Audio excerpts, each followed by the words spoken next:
Tuhanmu yang dipantek di atas pohon itu berasal dari tetesan sperma yang masuk ke liang vagina bini Daud yang keberapa? Yang 507, 409, 302, 120, 307, 402, 600, 509, 518, 18, 19, 27, 68, 88, 79, 62, 59, atau yang mana? Sperma yang menetes di vagina mana yang melahirkan Tuhanmu Yesus yang merangkak dari liang kubur? Jawab. Tidak menjawab orang punya pertanyaan. Jawab. Saya tanya kamu. Jawab. Bang, ini Bang, saya jawab dulu Bang. Bang, izin dulu Bang, saya jawab dalam kekristenan dulu. Saya juga Kristen ini. Saya mau jawab dulu adalah ke kalimat mereka bahwa para nabi-nabi mulai dari Salomo sampai adalah ke Daud dan juga bahwa kita yakin bahwa memang bahwa Salomo Daud memang itu poligami semua ya di dalam merah. Jadi kita bahwa orang Kristenan kita bukan ada namanya akan beriman kepada para nabi-nabi. Ya tidak. Jadi kita hanya beriman kepada Allah dan kepada Yesus Kristus. Jadi situ. Jadi kita ini makanya di Alkitab itu kan kitab sejarah. Semua adalah karakter etika laku manusia itu tercatat semua supaya bisa kita namanya itu memilih atau juga berdoa mana perbuatan baik mana perbuatan jelek. Nah, jadi situ. Jadi kalau masalah kelahiran, masalah keturunan, masalah Yesus Kristus memang adalah itu diambil dalam keturunan adalah itu bahkan Daud. Tapi dalam kelahiran Yesus Kristus bukan dari keturunan darah, bukan dari spermi Yesus apa namanya? Simpel banget sih menjawabnya Pak Superman. Dari dengan Yusuf tidak menikah, bukan hasil sperma. Ya, itu aja jawabnya. Nah, ya, ini jadi, makanya sebentar, Bang Juma, sebentar. Ini ya membahas masalah nabi-nabi yang zaman dahulu punya istri banyak. Itu tidak diindahkan Tuhan. Ya, itu tetap salah yang salah. Termasuk juga Nabi Muhammad. Ya, dia ada dalam. Berarti salah Nabi Muhammad ini. Hah? Loh, sekarang Nabi Muhammad ini salah. Anda jelaskan di mana manusia yang sempurna. Kamu bilang berarti Muhammad ini salah. Ya tetap Dulu. Oh, berarti kamu menyembah Nabi yang salah gitu. Tuhan tidak menginginkan seperti itu. Berarti kamu menyembah sampai hari ini juga kamu ikut cerai-cerai itu, ikut nabimu itu, begitu. Dengarkan dulu dong, jangan ribut. Kamu sendiri yang bilang Sama bahwa Muhammad Open, itu jangan salah di mata Tuhan. ribut. Dengar dulu, Karisteng, dengar dulu. Saya bertanya, Yesus itu kan Muhammad itu salah di mata. Kau jangan bersalin kayak Paulus kau Nasarot. Nasarot. Nasarot. Paulus itu bersalin. Salah di mata Tuhan. Paulus bersalin. Siapa yang sodomi telinganya? Diam dulu. Kau ini ribut kali. Ini perempuan ini sudah. Penyembah tiang listrik. Diam dulu. Udah kabur. Lanjut.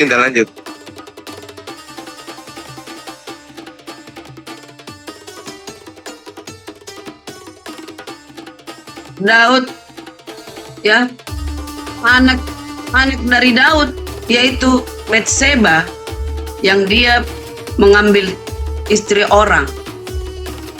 Turun-temurun 14 turunan, ya kan? Ya itulah lahir Yesus. Namun tidak ada yang menunjukkan bahwa hasil pernikahan sperma Maria dengan Yusuf. Dan Yusuf itu diberi petunjuk melalui mimpi oleh malaikat. Itu Bang Juma. Jangan ceraikan istrimu karena itu datangnya dari surga. Itu Bang Juma. Ini saudari, sering kita mendengarkan Yesus itu seutuhnya manusia dan seutuhnya Tuhan. Ini kita berbicara kemanusiaannya Yesus. Manusia Yesus itu udah jelas-jelas berasal dari Adam, nyangkut pada kakeknya Daud. Itu tidak bisa dipungkiri tuh. Kalau dikatakan Yusuf sama Maria tidak kawin, betul, benar. Tapi bukankah Maria ini berasal dari sperma? Ibu Yesus ini berasal dari sperma. Nah, sebagai mesin pencetak Yesus, Yesus berasal dari Maria. Itu nggak bisa dipungkiri. Nah, karena tadi dihujat poligami, muncul pertanyaan. Tapi kepada penghujat yang tadi, Yesus ini berasal dari istri Daud yang keberapa? Hingga melahirkan kemudian Maria ibunya. Maria, dia menjadi mesin pencetak daging. Lahirlah Yesus yang kemudian diinstruksikan oleh firman Tuhan untuk ia ada di bumi. Yesus itu manusia suci, betul. Dia tidak berasal dari sperma laki-laki langsung, ya. Tetapi dia adalah manusia yang berasal dari turunan Nabi Daud. Sejarah menorehkan Daud punya perempuan ratusan. Muncul pertanyaan, Yesus ini dagingnya berasal dari istri yang keberapa? Tanpa Daud poligami, Yesus dagingnya nggak ada. Dia akan menjadi makhluk roh. Tanpa daging, Yesus tak bisa kalian lihat. Jadi berterima kasihlah kepada poligami. Karena poligami, Yesus punya daging. Gitu. Oke. Itu yang salah Bang Juma. Jangan berterima kasih kepada poligami. Karena poligami tidak diindahkan Tuhan. Tuhan menciptakan satu Adam, satu istri Hawa. Ya, jangan terbalik Bang Zuma. Oke, jelaskan ya. Aku jelaskan. Dari mana Daud keturunan Daud? Yesus adalah keturunan Daud. Daud Salomo. Salomo Rehabeam. Rehabeam Asa, Yosafat, Azia, Yoas, Amazia, 14 turunan ke bawah, ya kan? Sehingga lahirlah Yusuf yang membawa marga. Ya, lahir Yusuf. Itu sebenarnya dari atas, itu hasil dari selingkuhan dari siapa tuh? Daud mengambil Berseba. Iya, tapi nah batasnya di mana? Batasnya jangan engkau ceraikan istrimu, wahai Yusuf. Memang kamu tidak menikah, belum menikah, masih bertunangan. Di orang Yahudi itu masih tukar cincin, tidak boleh macam-macam. Bukan seperti kita sekarang, udah anu-anu baru tukar cincin, ya kan, terbalik kan? Nah itu. Jadi Tuhan memperingatkan kepada loh, saya nggak ada menikahi kok bisa hamil gitu. Langsung malaikat memberitahu melalui mimpi kepada Yusuf, jangan kau ceraikan istrimu karena itu datangnya dari surga. Nah, lalu malaikat mengatakan kepada Maria, engkau akan melahirkan seorang anak. Kenapa Maria Karena itulah perempuan yang suci yang layak untuk menjadi tempat wadah Tuhan datang sebagai manusia. Coba dibaca di Yohanes 1 ayat 13. Dia bukan dari sperma, bukan dari keinginan manusia, bukan dari perkawinan laki-laki perempuan, melainkan dari Tuhan, dari Tuhan yang datang melalui Maria. Itu saudaraku. Jadi gini, kalau dari Yusuf oke, tapi kan ada Nathan anak Daud melahirkan Matata, Mena, kemudian Malea, Eliakim, Yonan, Yusuf, Yehuda, kemudian Simeon, kemudian Lewi. Terbang lagi Elmadam, Osam, Adi, Melki, Neri, Siparet dan seterusnya. Terbang lagi Yohanan, Yoda, Yesek, Simehi, turun terus ke bawah yuk. Kemudian Yosef, kemudian Yanai, kemudian Melki, kemudian Lewi, kemudian Matat, kemudian Eli atau Hei. Lalu kemudian melahirkan Maria. Maria melahirkan Yesus. Tetap aja sampai ke Yesus. Tetap aja dari Daud. Jadi ini Bang bisa Zuma. tidak. Alami manusia dosa, inilah manusia dosa, sehingga lahir Yesus, pengantara antara Bapa dengan manusia. Nah, itu. Jadi firman yang menjadi manusia itu, yaitu Yesus itu sendiri, yang mengantara Bapa dengan anak. Nah, Yesus datang sehingga Alkitab itu semua merujuk kepada Yesus. Semua keseluruhan A sampai Z. Ibu Karyana, segala sesuatu, semua orang itu berasal dari firman. Yohanes 1 nomor 3. Segala sesuatu dijadikan oleh firman. Segala sesuatu berasal dari firman, sama seperti Yesus. Tidak bisa Anda mengatakan cuma Yesus doang dari firman, nggak bisa. Bang Juma harus bedakan. Ya, bedakan Bang Juma firman. Firman yang dikatakan kun fayakun, jadilah Ya kan itu tumbuhan, jadilah proses- binatang-binatang. Beda Proses dengan Yesus firman. juga begitu. Malah Yesus lebih kun fayakun. Kalau yang lain itu masih butuh proses pembuahan dan seterusnya. Yesus itu kun fayakun. Begitu Gabriel datang menyampaikan ke Maria, Maria, ya paman hamil, langsung hamil. Itu kun fayakun malah Yesus itu. Kalau kita masih bukan kun fayakun langsung seperti Yesus. Sekarang Yesus itu Maria hamil karena kun fayakun atau tidak? Ya malah firman. Ah, sudah. Itu Lanjut Dinda. Dinda, Tata silakan. bukan ujuk-ujuk itu. Saya masak dulu, saya mau masak. Masak kerikil, lanjut.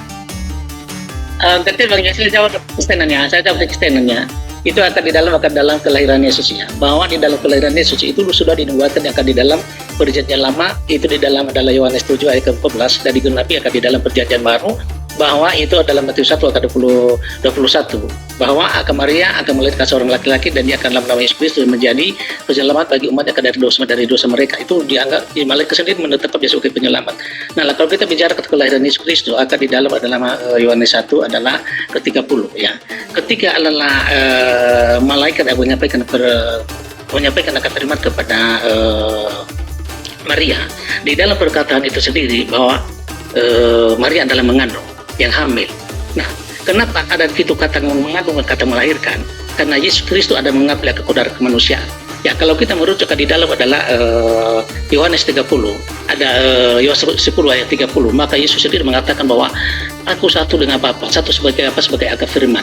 Nah, ketika kita merujuk di dalam Yohanes 8:42, maka Yesus tidak akan mengatakan bahwa aku keluar dari Bapa. Ya, keluar seperti apa? Dia keluar sebagai firman mengambil kodar akar kemanusiaan. Ya, kalau tidak Yesus Kristus adalah mengambil kodar kemanusiaan, bahwa kita tidak kita ya kalau tidak mengambil Yesus mengambil kodar kemanusiaan, ya itu udah hakikat. Panjang Bang, aku ngantuk Bang. Ya. Nah, disinilah ada kata mengandung dan kata lahir. Jangan dihabiskan Bang, jangan dihabiskan. Ngantuk saya, biar yang lain dulu. Nah, jadi ada di situ ada kata mengandung, kata mengandung, kata melahir, karena dia mengambil kodar kemanusiaan.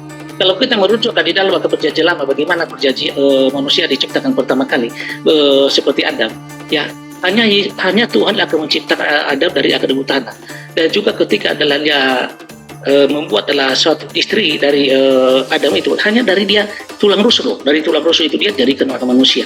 Apalagi namanya ilahi, ya. Apalagi namanya ilahi waktu tidak mengambil kodrat kemanusiaan, maka saya tidak percaya bahwa Yesus Kristus dilahirkan langsung di yang Maria saya tidak percaya. Kenapa? Hanya kata lahir karena perbatasan kita yang manusia yang lemah ini, maka kita melihat Maria itu mengandung dan dilahirkan. Kita merujuk di dalam adalah Yohanes 2 ayat 11 ya. Bagaimana adalah ketika Yesus Kristus dilahirkan, maka dikatakan di situ ya, Lukas 2 ayat 11, hari ini telah lahir bagimu juru selamat Kristus Tuhan dari kota Daud.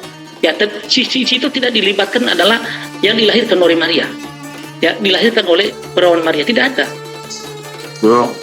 Dilibatkan di situ adalah Maria yang dilahirkan oleh Yesus Kristus. Maka saya katakan di sini, ketika Kristus mengambil akar kodrat, akar kemanusiaan, maka ada malaikat menyampaikan adalah Bang Wan.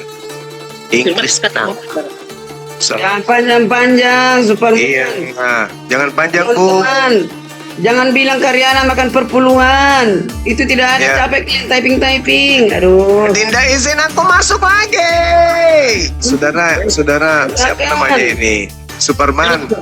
Superman, manusia Supermi. Sorry. Dengarkan. Bercanda kawan, maaf. Di dalam Yohanes 1 nomor 3, coba didalami deh dalil itu. Orang-orang yang diperanakkan bukan dari darah dan daging. Orang-orang itu banyak orang, bukan cuma Yesus doang. Itu terjemahnya salah itu Bang Juma. Orang-orang udah Tunggu. baca di Aramai. Tunggu dulu. Kalau kita melihat di dalam data ini, itu kan dikatakan genao. Genao itu kan yang diperanakkan. Banyak orang yang diperanakkan. Bukan gen, tapi genao. Berarti dia berbentuk jamak dalam bahasa Yunani. Gak bisa Anda lari ke Aramaik, tapi Yunani yang disajikan awal mula. Kata genao itu jamak. orang-orang yang diperanakkan bukan dari darah atau dari daging, bukan pula secara jasmani oleh keinginan seorang laki-laki, kayak Ismail. Ismail itu bukan diperanakkan dari sperma Ismail itu. Kenapa? Sorry. Karena kalau kita melihat bukan Ismail, tetapi Yohanes Pembaptis. Saya kasih contoh Yohanes Pembaptis. Karena kenapa? Karena dia sudah tidak bisa melahirkan. Elizabeth itu udah mandul. Tapi Tuhan kemudian menginginkan Zakaria masih memiliki anak, maka Elizabeth mengandung. Elizabeth mengandung itu bukan dari sperma, bukan dari daging, karena dia sudah mandul. Maka Hawa itu bukan dari daging, bukan dari keinginan, bukan dari sperma, tetapi dari firman Hawa itu sampai dia ada di muka bumi. Begitu juga Adam. Jadi jangan katakan cuma Yesus yang berasal dari pire. Banyak manusia berasal dari pire, termasuk Yohanes Pembaptis. Saya kira begitu nih. Makan maki semuanya. Tidak masuk lagi. Dinda Tota mana? Oh, bagaimana boleh saya tangkapin ya? Tunggu dulu. Dinda Tota mana? Wifi-nya Brunda, wifi-nya beliau. Bang, saya mau olahraga dulu. Angkat dulu naik. Saya jogging dulu, silakan. Tadi Bang Bima bahwa mengatakan bahwa namanya mulai dari Adam dan seterusnya, bahwa mereka itu berasal dari firman ya. Kita harus bedakan bahwa berasal dari firman dan juga adalah yang manusia yang diciptakan. Nah, bahwa kita melihat bahwa bagaimana manusia pertama kali Adam itu hanya diciptakan dari akar rebutan. Berbeda dengan adalah Yesus Kristus ya. Bahwa Yesus Kristus akan berasal dari akar firman. Ya, kan kita maka merujuk di dalam Yohanes 1 ayat 1, maka dikatakan di situ pada mulanya bahwa firman itu akan bersama-sama dengan Allah, atau firman itu adalah Allah. Ke-14-nya maka dikatakan di situ firman itulah yang telah akan menjadi manusia. Nah, di sini. Jadi kita bedakan adalah seperti Adam dan Yesus Kristus, karena Adam diciptakan oleh tanah dan juga adalah Yesus Kristus adalah berasal dari akar firman Allah. Maka saya katakan tadi bahwa di dalam Yohanes 10:30 maka Yesus mengatakan aku satu dengan Bapa. Adalah Yohanes 8:42 maka Yesus sedikit mengatakan bahwa aku keluar daripada Bapa itu sendiri. Ya, kedua sebagai firman. Maka ada kata di situ adalah setara. Ya, ada di dalam adalah Filipi 2 maka sampai 7. Ya, dia setara dengan Allah situ. Yohanes, nah, kalau Superman, Anda yang dibahas sama Bang Juma, Yohanes 1 ayat 13. Wah, itu terjemahannya di Aramaik, tidak ada orang-orang. Di situ dikatakan, aku baca terjemahannya, yang bukan dari darah, bukan dari keinginan daging, bukan dari keinginan seorang pria, melainkan yang dilahirkan oleh Tuhan Allah di sini. Allah. Jadi beda. Yang dibilang Bang Juma, yang diterjemahan LA ini memang kadang-kadang jadi ini ya, jadi membuat abu-abu. Itu tidak ada orang-orang tidak ada di situ. Terjemahan aslinya nggak seperti itu. Nah, ketika dikatakan Bang Juma tadi, Yohanes itu udah tua bersuami istri, udah mereka satu ranjang. Beda dong dengan Maria, masih perawan suci. Beda, semua beda. Nah itu. Begitu Pak Suparman, silakan tambahkan. Ya, itu makanya ini sering kita bahas bahwa kita percaya bahwa Yesus Kristus karena dilahirkan oleh darah dan daging, yang ketiga. Jadi kita merujuk dalam Yohanes 1 itu akar firman yang keluar jadi manusia. Jadi sini. Nah, kalau kita merujuk di dalam tadi kelahiran di dalam perawan Maria, saya katakan hanya sebagai kata perumpamaan, ya. Karena banyak sekali ayat-ayatnya akan dibawa akan di dalam Yohanes 3:34 maka Yesus mengatakan aku keluar dari Bapa loh, aku keluar dari surgawi, ya. Dan juga akan di dalam Yohanes 6 maka 38 maka Yesus Kristus mengatakan wah aku keluar dari Bapa dan turun ke bumi, dan juga dari bumi saya kembali kepada Bapa. Jadi sini, jadi kita simpulkan bahwa kelahiran Yesus Kristus bahwa harus akan dilahirkan akan seperti akan manusia biasa. Jadi makanya harus kita adalah mencari dan juga adalah mendalami dari mana ayat-ayat tertentu. Maka saya katakan tadi bahwa ketika ada Yesus Kristus akan mengambil kudarat kata kemanusiaan, maka ada kata mengandung dan juga ada kata lahir di situ. Ya, kalau tidak mengambil kata mengandung dan kata lahir di situ, maka langsung akan Tuhan akan turun di atas bumi. Nah, kalau Tuhan akan turun di atas bumi, itu banyak sekali ayat-ayatnya di dalam Keluaran 33 ayat 20, ya. Ketika ada Tuhan adalah akan turun di atas bumi. Aku saya ulangi kembali bahwa tidak ada seorang akan melihat Allah ketika adalah Allah. Ketika seorang melihat Allah maka dia akan mati. Dan banyak sekali lagi itu di dalam Mazmur, di dalam apalagi bahwa ketika akal Tuhan itu turun di atas bumi, maka ketika dia adalah mengikat kakinya. Poin-poinnya aja Pak Suparman, poin-poinnya aja. Poin-poinnya. Kami edukasinya poin-poinnya aja. Itu yang dibahas Bang Juma tadi tentang Hosana. Bang Juma tadi bilang Hosana bagi anak Daud. Itu dulu kita bahas. Udahlah kalau masalah itu ya. Karena bagi ya kita merujuk bukan orang-orang, bukan itu Yesus Kristus yang adalah gimana ya, yang mau diberkati di situ. Jadi orang-orang yang datang di situ yang mau diberkati, ya, yang datang dalam nama Yesus Kristus, yang datang dalam nama Tuhan. Jadi orang-orang yang datang di situ yang orang yang diberkati, bukan ada Yesus Kristus yang mau diberkatinya di situ. Dan di situlah poin-poinnya di situ. Coba terkadang kalian kan istilahnya dipelit-pelitirkan. Ya kalau kita telusuri itu aja kalau kita renungkan jelas sekali di situ bahwa yang datang di situlah orang-orang yang diberkati, bukan Tuhan Yesus yang diberkati di situ. Ya, di situ apa poin-poinnya? Baik.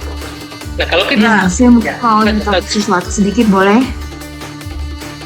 Nah, ini menarik ini kalau Mbak Rosi ini. Guru dah masuk dulu, Guru dah. Kali sebentar itu lagi yang disalahkan. Bunyinya sudah begitu nih bunyinya. Kata mereka, kata orang yang ada di situ. Tidak mau bermakna. Gantian Karolina, gantian dulu Karolina. Diberkatilah dia yang datang. Siapa yang datang? Ya naik keledai. Yesus. Pak Suparman ini ada baik. Kenapa diubah bunyi dalilnya? Jangan Pak. Ada minimal 4 dalil, bahkan 5, sabar. Matius 23:39, Lukas 13:35, Lukas 19:38, Yohanes 12 nomor 13, kemudian Matius 21 nomor 9. Sabar Bang, sabar. Jelas di situ diberkatilah dia. Jangan orang yang banyak yang diberkati. Yesus. Udah. Diberkati. Apa gini? Baik, cuma lanjut. kita pindah topik dengan Hosana, ya. Di Matius 21. Ya, di Matius 21 dikatakan Hosana bagi anak Daud. Diberkatilah dia yang datang dalam nama Tuhan. Hosana di tempat yang maha kutip ya, maha tinggi. Orang mendoakan diberkati Tuhan di tempat yang maha tinggi. Beda ya. Coba Karyana, mohon maaf Karyana, Bunda Karyana, nanti statement Anda nanti malah disalahpahami oleh Kristen-Kristen yang lain. Nanti akhirnya cakar-cakaran. Sebentar dulu, ini Bang Suparman kan yang mau meminta. Bang Suparman kasih kesempatan Bang Suparman lah dulu. Udah selesai masalah kelahiran Yesus. Ini masalah Hosana. Siapa yang dimaksud Bang Jumat tadi? Hosana itu diberkati di tempat yang maha tinggi. Yesus itu di tempat namanya maha. Maha itu berarti di surga yang maha tinggi, bro. Coba. Aduh, ini kan nggak nyambung kan? Nggak nyambung. Makanya biarkan Bang Suparman dulu. Yang memberkati siapa? Waktu naik keledai kan, waktu Hosana anak Daud kan gitu kan. Silakan Bang Suparman dulu. Enggak, yang memberkati siapa? Kita kenal dalilnya, mana dalilnya, kita baca aja. Dalilnya mana baca? Kan? Yang mana dalilnya? Yesus diberkati oleh manusia. Kita baca dalilnya, kita bukan Tuhan memberkati manusia, tapi manusia memberkati Tuhan. Hosana, Superman. Nah, kita ikuti aja dulu orang ini supaya kita lebih jelas. Ya di Matius di Yohanes banyak. Ya. Yohanes 12 ayat 13. Ya, Yohanes 12 ayat 13. Kau nanti cerita tentang itu. Silakan kalau kalian mau bernarasi. Terus itu adalah Tuhan yang kalian Tuhan ini diberkati oleh manusia, bukan Tuhan yang memberkati, tapi itu baca dengan pelan-pelan. Kau sudah baca kan? Tinggi loh. Aduh. Salah. Yang memberkati itu Bapa di surga, bukan manusia. Mau rendah tetap yang memberkati manusia. Segampang. Tidak ada manusia dosa memberkati Tuhan. Dari mana jalannya? Baca lagi, Nah. baca lagi. Bentar. Pelan di sini Bang ya. Nah, ya di sini ya Yohanes 12 ayat ke-13 sama 13 maka dikatakan di sini ya. Mereka akan mengambil akar daun-daun, akar paling dan pergi menyusung dia sambil akan berseru, Hosana, diberkati dia yang datang di dalam nama Tuhan Raja. Jadi, yang diberkati itu orang-orang yang datang akan di dalam nama Tuhan. Jadi bukan Tidak Tuhan. diterjemahkan. Ya. Karena mencret kalian kalau diterjemahkan rusak Kristen bubar. Coba ya. Mereka Apanya bahasa apa rupanya Hosana itu? Coba bahasa apa rupanya?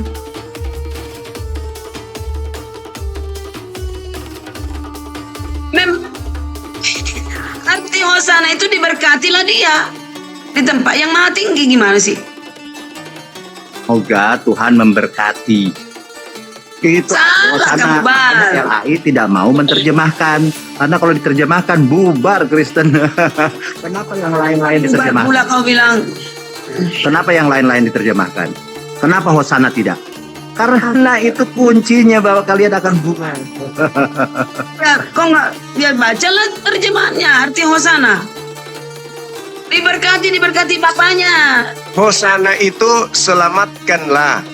Selamatkan, Hosana. Coba kita lihat ya, kita pendekatan aja dulu ke kitabnya orang Yahudi pemilik bahasa.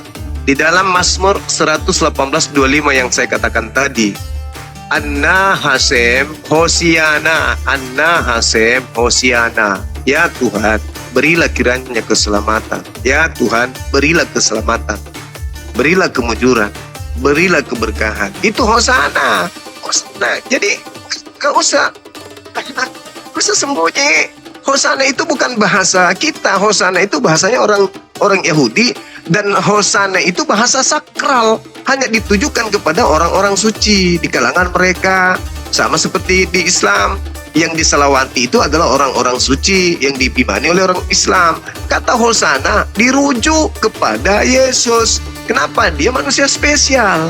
Makanya orang-orang Yahudi yang beriman kepadanya, yang percaya kepadanya, menyatakan kiranya keselamatan, kiranya kesejahteraan, kiranya kemujuran, semoga selamatkanlah dia, dan seterusnya. Itu fakta. Makanya Matius 23:19, engkau tidak akan melihat aku lagi sampai engkau berkata, kalian berkata, diberkatilah aku, diberkatilah aku. Nanti ketika Yesus datang kedua kalinya, seluruh dunia akan bergemuruh. Seluruh manusia akan bergemuruh dan menyeru, diberkatilah Yesus yang datang dalam nama Tuhan. Kenapa? Kepanikan terjadi karena huru-hara kiamat itu datang. Maka orang semua akan memuji Yesus, akan menyanjung dia sebagai utusan Tuhan yang turun untuk menghakimi kalian. Itu fakta, itu real. Data itu data. Boleh juga itu Hosana, selamatkanlah kami. Tindak tata monitor deh. Hangus kodong ini, dan masakanku hangus. Lanjut. itu kalau salah. Makan. Lanjut. Kabarnya nggak ada aja. Ya kita udah jelas. Masa mendoakan orang kudus. Orang kudus yang menyelamatkan orang berdosa. Jangan terbalik, saudara. Ya. Jadi itu pun suatu cerita tentang Yesus mengatakan dengan murid-murid, pergilah ke sana di gerbang Israel, nanti di situ ada keledai dengan satu anak. Lalu Yesus memilih keledai itu. Loh, murid-murid bingung, kok bisa tahu Yesus ya?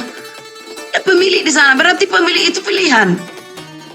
Katakan Tuhan memerlukannya. Lalu ketika dikatakan jadi nggak? Jadi diberikan. Mereka itu yang punya keledai sangat tersanjung karena dia diarak-arak pakai daun-daun palem, ya. Dibilang, Hosana, diberkatilah dia, Raja Israel di tempat yang maha tinggi. Artinya, selamatkanlah kami, wahai Raja Israel, yaitu Yesus Kristus. Orang mengatakan mulutnya tidak mengerti. Mereka tidak mengerti apa yang dikatakan itu. Itu hanya edukasi dari Tuhan. Mengerti. Terakhir. Bu Garyana, kalau Anda mengatakan Hosana, diberkatilah kami, sama. Sallu alaihi, selamatkanlah kami kalau begitu. Berarti ketika umat Islam bersalawat kepada Nabi Muhammad, berarti kami yang butuh salawat itu, kami butuh syafaat. Udah Otoritasnya apa kan Nabi juru selamat, Bang Jumar? bubar. Umat Islam bersalawat karena mengharapkan kemudian syafaat. Bang Juma yang Mengharapkan ganteng. syafaat. Makanya umat Islam dengar bersalawat. Bang Juma yang Kalau ganteng. Hosana anak Daud adalah merujuk kembali kepada yang memberikan pujian terhadap Yesus, ya sudah berarti sama. Kalau gitu, makanya jangan katakan Nabi Muhammad didoakan. Bukan. Hancur Enggak. masakanku kotor. Ini meleduk. Bang Juma, motifnya beda. Mendoakan supaya selamat nabimu mungkin benar, tapi mendoakan Yesus supaya selamat tidak, karena tidak ada kaitannya orang berdosa mendoakan orang suci. Nah, Justru sekarang ini, terbalik. sebentar Bang Juma. Jangan dibalik. Nabi Muhammadku selamat gak dibunuh. Justru Ya. Yesus yang butuh diselamatkan karena dia Ini, dibunuh Bang. orang. Tentara Romawi membunuhnya. Iya, Berarti dibunuh kalau sekali. itu yang Anda tafsirkan, kembali ke Yesus. Orang-orang menginginkan keselamatan bagi Yesus. Bangkit apa kalau udah mati duluan? Udahlah. Hindarkanlah Yesus jatuh dari jurang. Jatuh dulu baru tim SAR datang. Telat Bu Karyana, telat itu. Bang Juma, dengarkan. Tidak. Kayaknya aku harus Oke, gantian. Tidak ada otoritas Nabi menyelamatkan manusia. Nah, didoakan supaya selamat. Mungkin begitu pengertiannya. Namun kita supaya mendoakan Yesus sudah selamat dan dia dibangkitkan oleh Bapaknya yang di surga, begitu loh. Jadi kapasitasnya berbeda tetap. Sangat langit dan bumi berbeda. Tidak ada otoritas seorang nabi jadi juru selamat. Ya, Nabi Muhammad meninggikan Nabi Isa. Oke? Nabi Isa itu siapa? Yesus itu sendiri. Itu Bang Juma. Silakan. Ya. Kalau menurut saya semua karena nabi itu tidak ada yang bangkit, ya, tapi hanya Yesus Kristus sudah yang bisa bangkit dari keadaan kematian, menunjukkan dia bahwa dia ilahi, yang menunjukkan dia bisa akan membangkitkan orang mati. Maka kita percaya kepada Yesus ketika dia adalah bangkit. Maka Yesus mengatakan di dalam Yohanes adalah 11:5-6. Maka dikatakan di situ kata Yesus, akulah kebangkitan dan hidup. Barang siapa percaya kepada aku ya hidup walaupun dia sudah mati. Yang masih hidup yang percaya kepada Yesus Kristus akan tidak akan mati itu akan selama-lamanya. Ya di sini. Nah, jadi kalau kita merujuk akan di dalam adalah Matius Matius ayat ke-28 ayat ke-5, maka Yesus sendiri akan ketika adalah Maria akan mendatangi adalah kubur itu, maka juga malaikat sendiri akan menyatakan kepada Maria bahwa siapa yang kamu cari di sini, ya, bahwa Yesus yang telah yang mati itu akan sudah bangkit sendiri. Jadi Yesus sudah akan bangkit sendiri, lihat.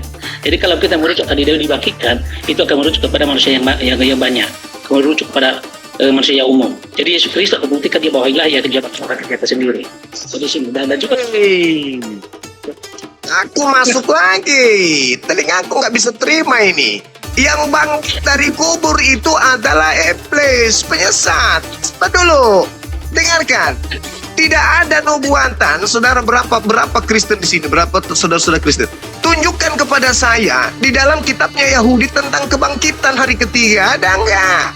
Sampai bulu anus kalian geriting dan krinyol, bahkan sampai kalian pilok sewarna pirang, tidak akan pernah Anda temukan. Kenapa? Bangkit dari kubur itu iblis. Ingat itu, catat itu dulu. Yesus, sabar. Yesus mengatakan di dalam Lukas 22 nomor 53, saatmu sudah tiba, saatnya kuasa kegelapan. Yohanes 12 nomor 30 jelas sekali. Saatnya dunia dihakimi dan saatnya iblis dilemparkan keluar. Keluar dari mana? Keluar dari kubur. Yesus berkata di Matius 12 nomor 38-40, orang jahat minta tanda dan tidak akan diberikan tanda kepada orang jahat selain iblis keluar dari kubur. Kemudian ingat, catat baik-baik di dalam Matius 27, pelan-pelan Bang, pelan-pelan. Dengarkan saya. Matius 27, orang-orang Yahudi, dengar dulu. Ahli Taurat mengatakan apa? Mereka berkata, Tuhan, kami ingat bahwa si penyesat itu sewaktu hidupnya berkata, sesudah 3 hari aku akan bangkit. Karena itu perintahkanlah pada prajurit untuk menjaga kubur sampai hari ketiga. Jikalau tidak, murid-muridnya mungkin datang untuk mencuri mayatnya, lalu mengatakan kepada masyarakat, kalau Yesus bangkit dari antara orang mati sehingga, dengarkan, sehingga penyesatan yang terakhir akan lebih buruk akibatnya daripada penyesatan yang pertama. Mana penyesatan yang pertama itu? Penyesatan yang pertama, Adam jatuh ke dalam dosa. Penyesatan yang terakhir, iblis keluar dari kubur hari ketiga lantas diajarkan kepada manusia untuk dituhankan. Maka itulah penyesatan yang terakhir, yang lebih kejam, 2 kali lebih dahsyat daripada penyesatan yang pertama. Jadi kata Yesus, orang yang keluar dari kubur itu tanda untuk orang jahat. Pahami itu dulu. Tapi kalau Anda membantah saudara-saudaraku Kristen, saya di sini menunggu sampai 2 jam sebelum kiamat. Adakah orang Kristen yang mampu menunjukkan nubuatan bangkit dari kubur di kitabnya orang Yahudi? Ada? Ada? Kalau tidak ada, maka kalau dia ada yang mampu menunjukkan data dalil di kitabnya Yahudi adanya kebangkitan hari ketiga, kalau dia perempuan akan saya nikahkan dengan Pak Bom-Bom. Kalau dia laki-laki, maka akan saya nikahkan dengan Ibu Karyana. Silakan, tunjukkan. Ada nggak nubuatan kebangkitan itu? Selain daripada yang ada di Matius 27, nomor 63 sampai nomor 64. Demikian. Lanjut. Lanjut. Jangan jadi mak comblang dong. Aduh. Semua ayat bisa dibuktikan Bang Juma. Ya. Iya. Bukan dalam Yunus. Oke.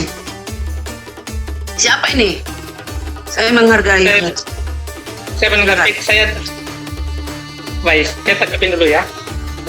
Bahwa orang-orang Yahudi, maka itulah kesempatan bagi mereka untuk mengenalkan Yesus dan menyalibkan dia. Bahwa orang Yahudi tidak percaya bahwa ada kebangkitan pada orang mati. Jadi ketika Yesus Kristus akan menyamakan akan dirinya akan dengan Allah sendiri, maka di dalam akan Yohanes 14 itulah dan seterusnya, bahwa dikatakan ketika Filipus mengatakan kepada dia, ya Tuhan, tunjukkanlah apa itu siapa kepada kami sudah cukup. Kata Yesus, Filipus, sekian lama aku bertanya bersama-sama dengan kamu, masih kau bertanya, oh siapa Bapak itu? Ya, Bapak siapa melihat aku sudah melihat Bapak, karena Bapak di dalam aku dan aku akan di dalam Bapak itu sendiri. Itu menunjukkan di dalam satu hakikat dia dengan Bapak itu sendiri. Ya. Tanah sih. Kan dicari cara kebangkitan, lari ke sini, lari situ, mencelak sana, mencelak sini, kayak apa ini? Ya ditanya, titip Bang, aku titip. Lalu ngajarin mereka cari data tentang kebangkitan hari ketiga di Bible. Itu orang Yahudi. Aku tunggu biar Bom-Bom bisa nikah. Sahabat, lanjut, barakallah, lanjut. Iya gitu loh teman-teman. Kalau diskusi ini kan harusnya edukasi dan kita akan mendapat ilmu. Walaupun dari siapapun kita bisa dapat ilmu kan, tidak dibatasi. Nah ketika ada pertanyaan itu adalah tentang edukasi. Anda harus buktikan di mana di situ bahwa ada nubuatan tentang hari kebangkitan hari ketiga itu disebutkan di Matius 7. Silakan. Jangan lari sana lari sini, loncat sana loncat sini. Pusing kita. Jadi, cara tertentu adalah menangkap kematian Yesus. Makanya saya menangkap Yesus, membunuh Yesus. Baik itu enggak ada tadi kan ada nubuatannya. Lalu gurunda saya di mana tunjukkan ada nubuatan tentang Yesus yang bangkit pada hari ketiga itu di mana katanya. Karena Yesus ngomong tuh ada ayatnya. Nah itu di mana gitu loh. Saya cari dulu ini. Oh baru nyari. Kalau baru nyari jangan dulu ngomong Bang. Berikan kepada yang lain kan kasihan yang lain.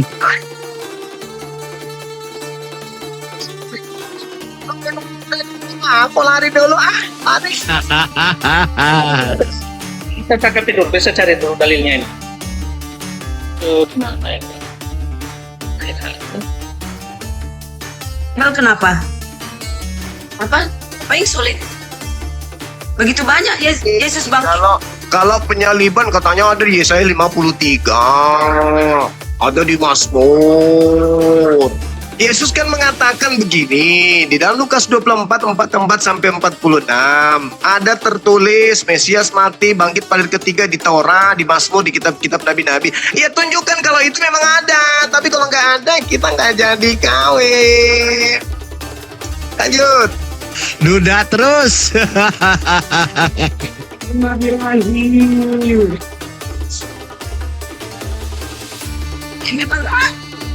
maksudnya perindu Taurat. Ada. Nah kalau gitu nggak usah pergi.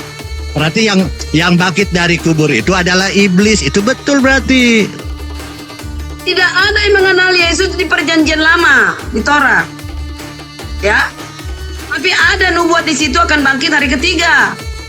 Ada. Begini Bang, ini nubuatan Bang ya, ini ya, di dalam Al-Quran Yunus 1 ayat adalah 17 maka dikatakan di situ, maka atas penentuan Tuhan dan tinggallah seekor ikan saat akan menal akan Yunus dan Yunus akan tinggal akan di dalam akan perut ikan 3 hari akan 3 malam. Ini digenapi di dalam Lukas. Bang ya, digenapi di dalam Lukas. Itu tanda untuk orang jahat. Alamak, baca Matius 12 nomor 38, nomor 40 sampai 40. Orang jahat dan orang tidak setia ini minta satu tanda dan tidak akan diberi tanda selain tanda Yunus. Sebab Yunus 3 hari 3 malam bangkit dari keluar dari perut ikan dan keluar dari perut bumi. Makanya saya katakan Matius 27, 63, 64 dan seterusnya, baca di situ. Ahli Taurat orang Farisi berkata, Tuan, permisi Tuan, kami ingat Yesus ini adalah penyesat. Dia pernah berkata sesudah 3 hari dia akan bangkit.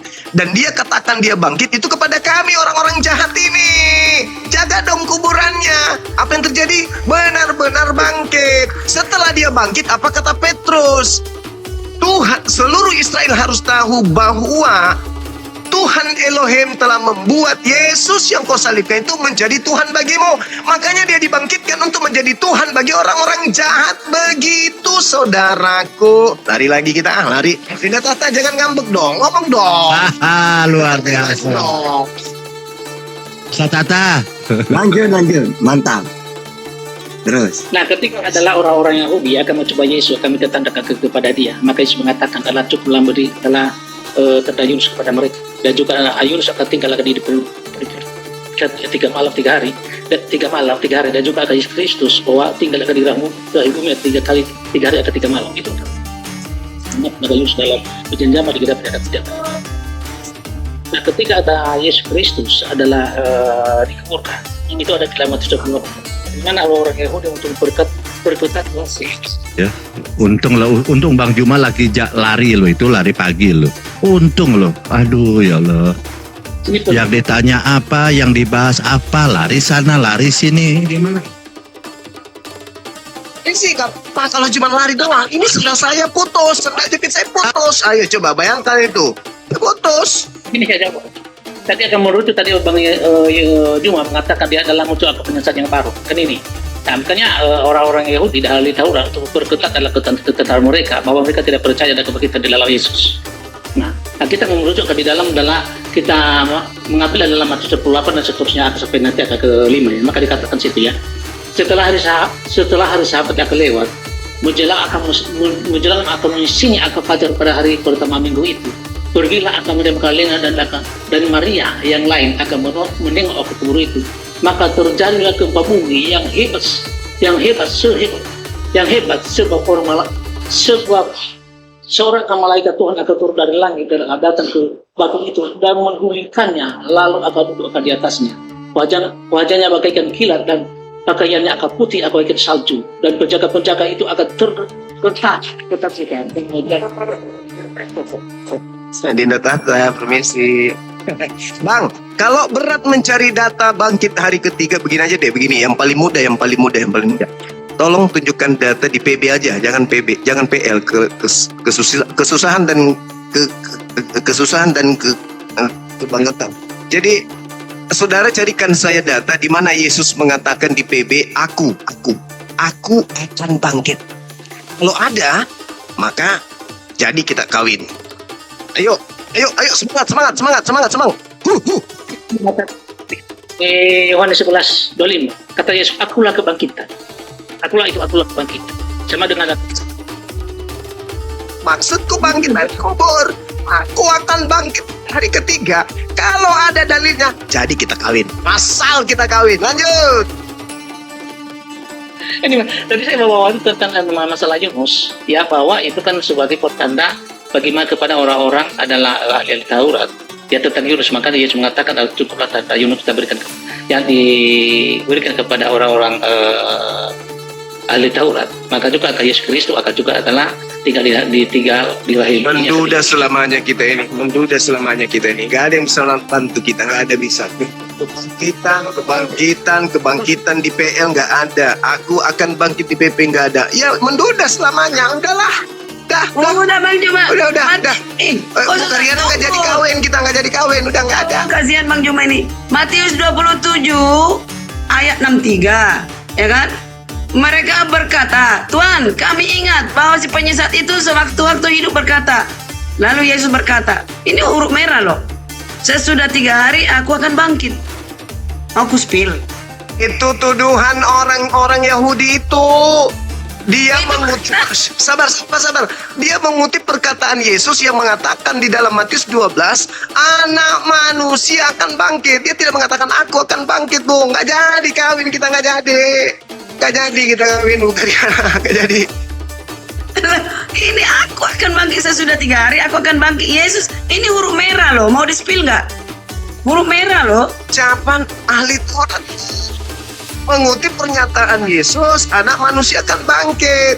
Mereka akan membunuh dia dan setelah 3 hari dia akan bangkit. Bukan aku akan bangkit. Gak jadi kita kawin, bukan ya? Gak jadi. Menua kita ini gak kawin-kawin kita. Kenapa ini? Ayo bantu dong. Bantu jawaban, weh. Suplai jawaban dari bawah, teman-teman. Lanjut. Aku dibikin Bang Juma inilah.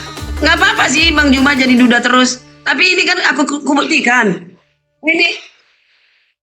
Ini akan kubuktikan. Bukan cuma aku yang duda di sini. Baal juga, Baal duda. Bang Arif duda juga. Dinda Tahta juga. Bang Wan juga ikutan duda. Bahkan Ibu Rosi pun duda juga. Yang mana nih? Gimana dong? Lanjut. Karsiana janda.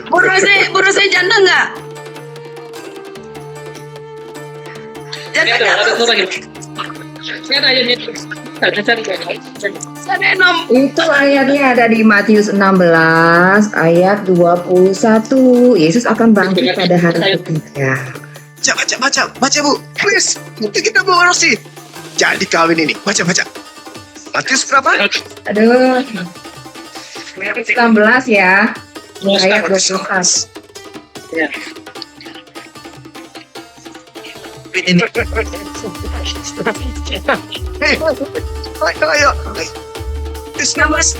Yang lain baca yang lain. Nggak masalah. Yang penting kebenaran diucapkan ya kan. Ayo dibaca. Matius 16:21. Yang mau baca siap. Nah. Lalu Yesus akan melarang kemudian supaya akan perintah bukan kepada siapapun bahwa ia adalah Mesias. Ya. 21. Sejauh Yesus akan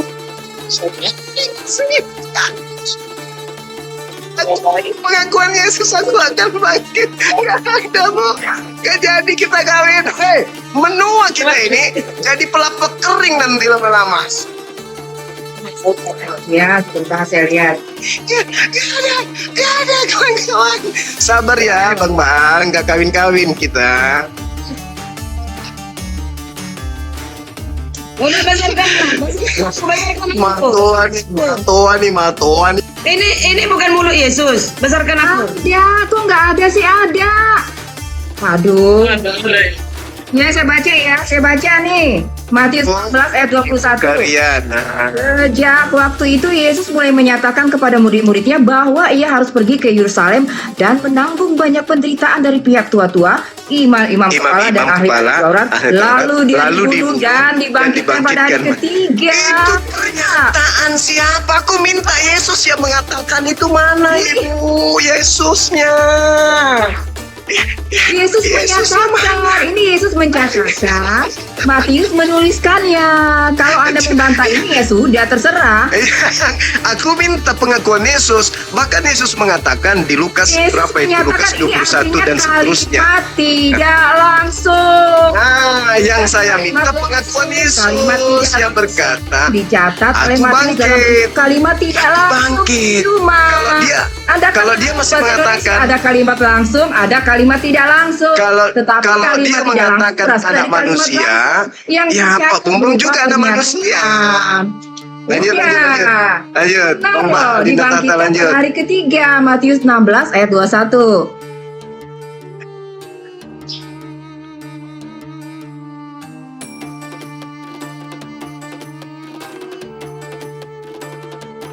Ada lagi Bang dalilnya. Ya, lanjut.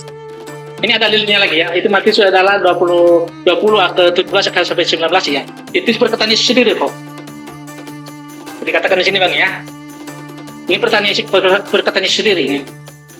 Ketika Yesus akan pergi ke Yerusalem, ia akan memanggil akan ke-12 akan muridnya tersendiri dan berkata kepada mereka, sekarang kita pergi ke Yerusalem dan anak manusia akan diserahkan kepada imam-imam kepala dan ahli-ahli Taurat, dan mereka akan menjatuhi dia hukuman mati, dan mereka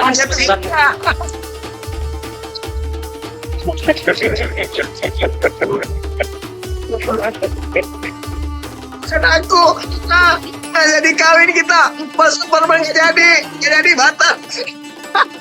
Nggak jadi kawin. Bukan masalah kawin Bang, cuma istilahnya saya jelaskan aja. Ada perkataan Yesus ya, masalah kawin yang penting juga.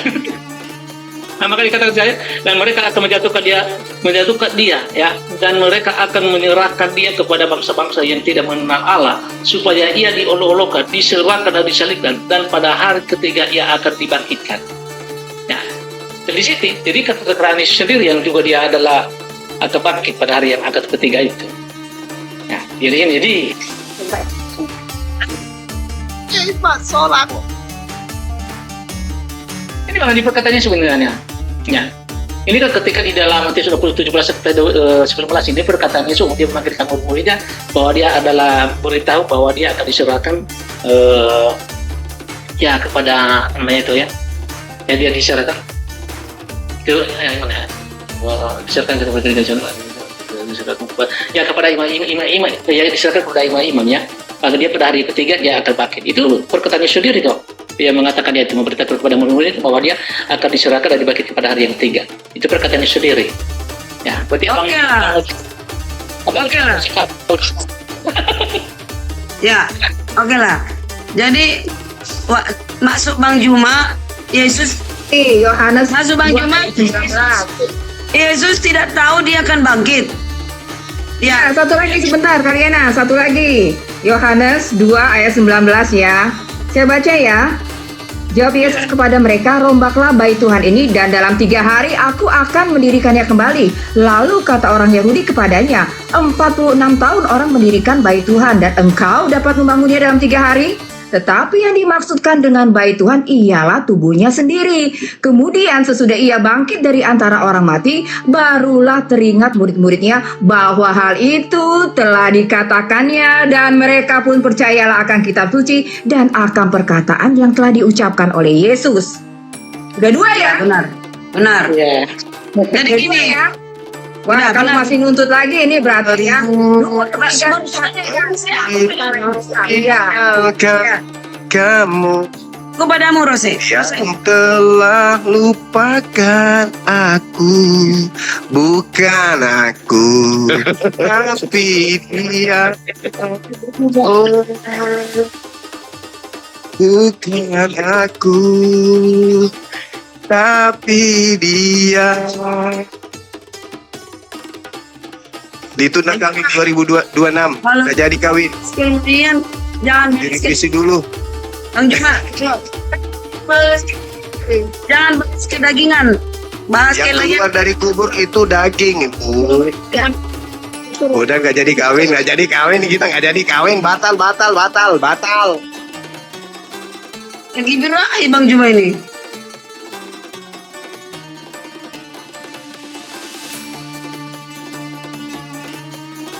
Yesus waktu mati, dia turun ke dunia orang mati dan dia mengalahkan iblis, ya Raja Maut itu, bangkit dari kematian membawa para tahanan, para bapak-bapak leluhur itu.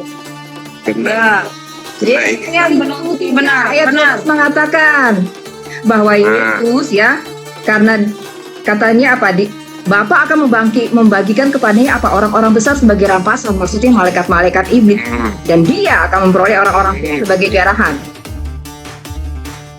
Yaitu sebagai ganti karena dia telah menyerahkan nyawanya ke dalam maut. Berkuasa atas alam maut itu iblis dan kematian. Emang jeruk makan jeruk? Mas. Ya, udah jelas itu jelas. Dah. Yesus berkata, penguasa dunia dilemparkan keluar. Keluar dari mana? Keluar dari kubur. Bukan dulu. Salah, itu Keluar dari tafsir kubur. yang salah. Keluar itu Ketika, oh enggak Bu, sedikit pun enggak salah. Oh, itu yang salah itu. Coba. dia bilang jangan sampai tanah yang kuberikan kepadamu, kata Yahweh, najisin oleh orang yang digantung di kayu salib. Jadi harus di luar dari area tanah Israel. Yaitu Bukit Golgota itu. Itu artinya, itu cara menerjemahkannya, itu cara menafsirkannya. Parah ini, parah ini. Parah. Ya setelah. Kalau Ibu lihat di dalam khotbah Petrus, suara saya masih kedengaran nggak? Nah, Ibu lihat khotbah Petrus di kitab Masih. 2, nomor 29, 32, 33. Di situ Petrus mengatakan, jasad Yesus itu tidak ditinggal di kuburan. Yesus itu tidak ditinggal di dunia orang mati. Kemudian ketika Anda membawa PL, saya bawa PL 14, nomor 15, iblis itu dilemparkan ke alam kubur yang dalam. Sehingga iblis ketika dia keluar dari kubur, pada saat Yesus ingin ditangkap, apa kata Yesus Lukas 22? Kenapa kau ingin menangkap aku? Apakah kamu pikir aku ini perampok sampai kau datang, penjahat sampai kau datang bawa pedang dan pentungan? Padahal setiap saat engkau bersama aku di dalam bait suci. Tetapi saatmu sudah tiba, saatnya kuasa kegelapan.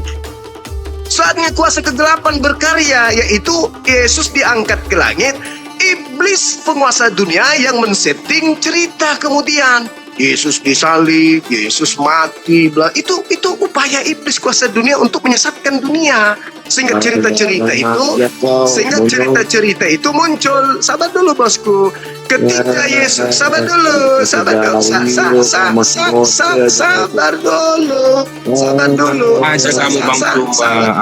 dulu. Pertanyaan saya nih, tolong dijawab. Tadi 2 pertanyaan dari yang bisa jawab. Sekarang pertanyaan ketiga. Ketika Yesus mengatakan penguasa dunia datang dan sedikit pun penguasa dunia tidak berkuasa atas diriku. Pertanyaan saya, ketika iblis berusaha membunuh Yesus, berhasilkah iblis atau tidak? Itu dulu. Berhasil. Berarti salah Yesus. Karena Yesus mengatakan sedikit pun iblis tidak berkuasa atas diriku. Ayo. Menghujat Yesus, karena menghujat Yesus. Menghujat Yesus ini. Dengar dulu. Ketika Yesus dengar dulu Bang Juma, ketika Yesus berkata, untuk itu aku datang. Ketika ditanya sama Kayafas, engkaukah anak raja itu? Engkau mengatakannya, ya, anak raja. Jadi untuk itu aku datang. Memang dia menyerahkan nyawanya. Gimana sih? Jadi harus tahu di mana letaknya dia bicara, tergantung kepada konteks gitu loh Bang Juma. Sekarang nggak bisa. Sekarang kan itu. Sekarang bertanya. Bu Karyana. Gantian. Sabar dulu, sabar. Bu Karyana, ketika Yesus mengatakan begini, tetapi supaya dunia tahu bahwa aku mengasihi Tuhan, bahwa aku melakukan segala sesuatu seperti yang diperintahkan Bapa kepadaku. Tuhan selalu berkenan kepada Yesus kan? Tidak pernah kemudian Tuhan menyuruh iblis untuk membunuh Yesus. Nah, tiba-tiba saja saudara kami Kristen menganggap bahwa Yesus ini adalah Tuhan yang turun ke bumi, yang mati untuk dibunuh demi dosa-dosa orang Kristen. Dan kematiannya, posnya adalah untuk menyelamatkan orang Kristen dari dosa. Jangan bernarasi liar. Sabar dulu. Yesus loh yang berkata. Yesus sendiri yang mengatakan, Yohanes 12:30. Dia katakan apa di situ? Bahwa 31. Sekarang berlangsung penghakiman atas dunia ini. Sekarang juga penguasa dunia ini, iblis, akan dilemparkan keluar. Apakah iblis ini berkuasa atas dirinya? Yesus mengatakan, sedikit pun tidak berkuasa atas diriku. Ayo. Ketika iblis berkongko-kongko ingin menyalib Yesus melalui tangan penguasa, apakah berhasil? Apakah berhasil iblis?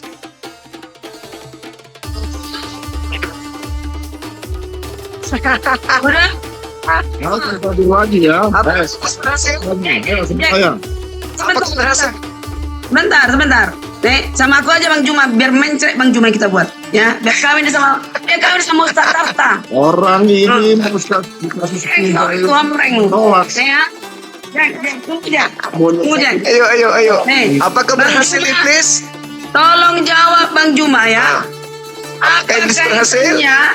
Apa kaitannya kematian Yesus dengan Anda Yunus?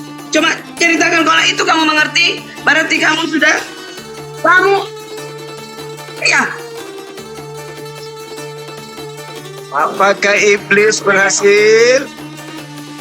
Loh, kalau itu mengerti berarti tahu konsep penyaliban. Dan iblis itu memang sudah memiliki perjanjian darah.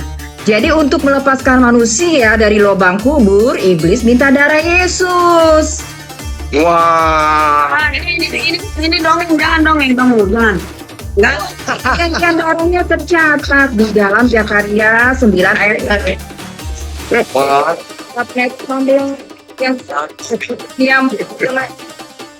yang raja mati di kayu salib. Ini jangan saling gigit dulu. Dan kronologis, perlu nggak dijelaskan konsep dan kronologis penyaliban untuk apa? Ini yang nggak paham ini. Dengar dulu, biar satu arah kita ya. Yesus sendiri yang berkata, Diam dulu. Yuk. detik Yesus ingin meninggalkan bumi. Apa kata Yesus? Tidak banyak lagi aku berkata-kata dengan kalian, sebab penguasa dunia datang. Dan iblis tidak berkuasa sedikit pun atas diriku. Muncul pertanyaan. Iblis merasuki Yudas. Iblis merasuki imam-imam. Iblis merasuki kemudian mahkamah agama. Iblis merasuki orang Farisi. Semuanya dirasuki sehingga mereka tidak percaya Yesus, sehingga menghasilkan sebuah hasil konsili. Mereka harus membunuh Yesus. Pertanyaan saya, apakah iblis berhasil membunuh Yesus? Buka ayatnya, buka ayatnya dulu. Ayo, ayat di mana? Buka. Ya, berhasil. Kan mati. Berhasil Bang Juma. Tercatat di dalam sejarah. Sehingga ya tahun-tahun depan Gak bisa dibenarkan Juma ini sebentar. Pengakuan dunia bahwa Yesus benar-benar mati. Satu Bang Juma. Berarti iblis berhasil. Iya berhasil. Gini Bang Juma. Gak bisa Ya. begini. Mama. Hasilnya Dia terlalu bergirang hati. Setelah Yesus bangkit dari kematian. Ya Allah ya Karim. Saya ulang lagi. Dari kematian. Saya ulang lagi dalilnya. Bang Juma, cerita itu tidak udah ngerti. Saya ulang lagi. Berhasil. Ulang lagi dalilnya. Benar. Dengan Bang Juma. Tetapi iblis kecele. Yesus bangkit dari kematian. Justru iblis berhasil. Kalau begitu, iblis berhasil memperdayakan 2 miliar penduduk bumi dengan menuhankan iblis itu sendiri. Itu fakta, itu real. Tidak banyak lagi aku berkata-kata dengan kamu, sebab penguasa dunia ini datang, dan penguasa dunia yaitu iblis tidak berkuasa sedikit pun tak berkuasa atas diriku. Tidak diizinkan Tuhan. Ada baca kan Yohanes 13 dikatakan apa? Ada Yudas. Apa yang hendak kau perbuatlah. Jadi memang apa yang berbuat iblis pun harus. Kenapa demikian? Dari Tuhan. Kenapa demikian? Timingnya iblis, timingnya Tuhan ketemu itu loh Bang Juma. Karena belum waktunya, belum timingnya. Karena Tuhan. Jadi tapi kalau timingnya Tuhan udah ketemu dengan timingnya. Karena ya Tuhan. Terjadi dong. Karena Tuhan sudah merancang keselamatan untuk Yesus. Dan Tuhan sudah merancang kebinasaan orang-orang yang sesat.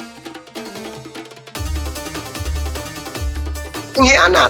Makanya Yesus sendiri mengatakan, biarlah cawan ini berlalu, bukan atas kehendakku, tapi atas kehendak Bapa. Nah, ada nggak kehendak Bapa agar orang benar dibunuh demi